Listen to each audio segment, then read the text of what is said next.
Students recited their homework to the teacher. Okay, what does recited mean? They told their homework to the For my reading project, I worked with a fourth grade student named Julia. Julia attends a private school in Metro Atlanta and was adopted from China when she was a year old to a wealthy white family. Seemingly, I would have chosen a story that involved Chinese culture and heritage. However, she has shown no real interest in Chinese culture, even though her parents have given her the opportunity to integrate it into her life. I chose to focus on the novel Out of the Dust, written in free verse poetry, in order to work with Julia. Although it might seem that the novel I chose for her to read is somewhat arbitrary, the main character of the story is a girl about Julia's age that is writing from her perspective about her life during the time of the Dust Bowl. Because she is really a member of mainstream culture at a private school, she cannot comprehend the poor dirt farmers of the Midwest, which is why I chose this reading from this particular perspective on which to focus.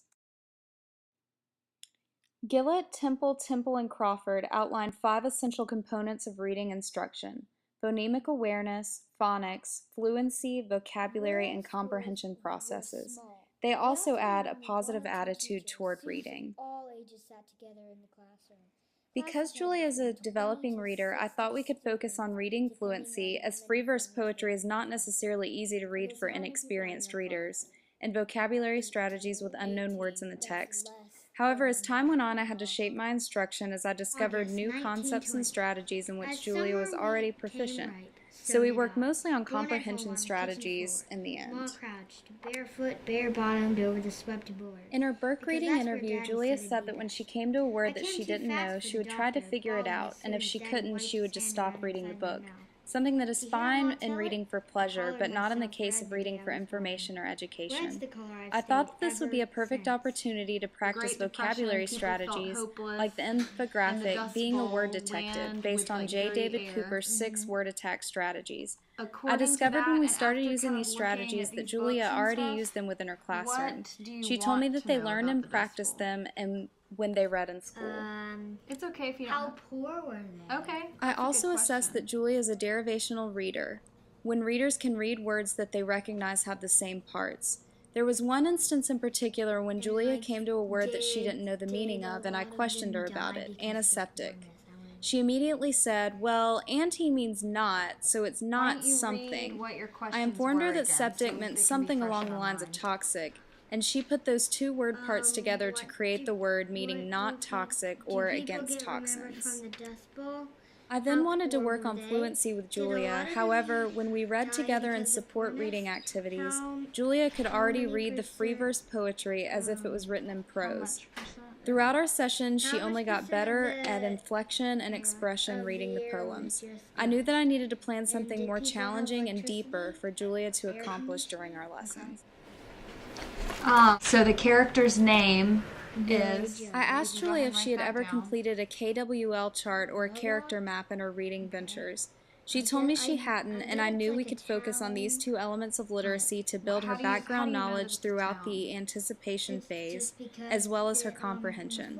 I also wanted to add a personal component to the lessons, so I had Julia think of ways throughout our reading that she was like Billy Joe, the main character. What are some other ways we can describe characters? Another important process that we focus on throughout the novel was setting the scene for Julia to understand the Dust Bowl, schools in the Dust Bowl, and life during the Depression through other sources, picture books and websites and video depicting the Dust Bowl. Because Julia knew nothing about the Great Depression and the Dust Bowl, it was important to try to connect her life to the content of the Dust Bowl so it would be meaningful to her.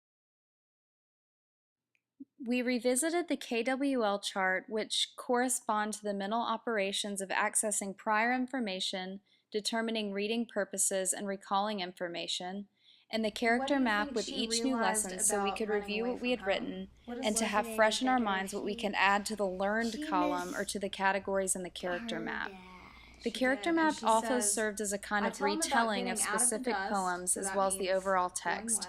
Through questions about Billy Joe, like what problems does the character have, what character traits does the character have, and how does the character resolve her problems, it required Julia to organize information and make inferences about it based on text information and her own prior information by constructing a personal rendition of the text, as cited in Gillett et al., page 181.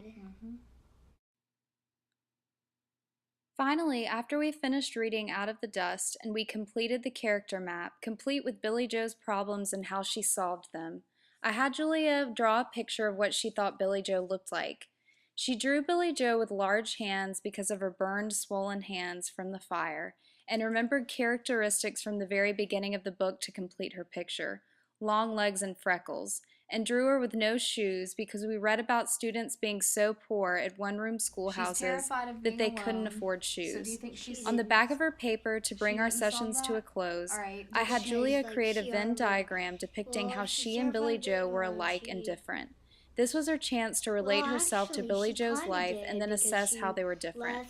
Not surprisingly, after character mapping Billy Joe, talking about her problems and solutions, and how she looked and acted, it was not difficult for Julia to come up with the ways that she related to the character. Because she ran away, maybe she just needed a little time herself. One of the most dynamic ways that my reading lessons with Julia challenged me to think about literacy instruction was that despite how great at reading any student is, there's always room for new concepts and skill development within the reading process. Julia loves to read. She told me that from the beginning of our lessons. Because she loves to read and because she's great at it, it made what I thought she would benefit from into what she really benefited from: a lesson in adaptation and taking cues from the students with which we work.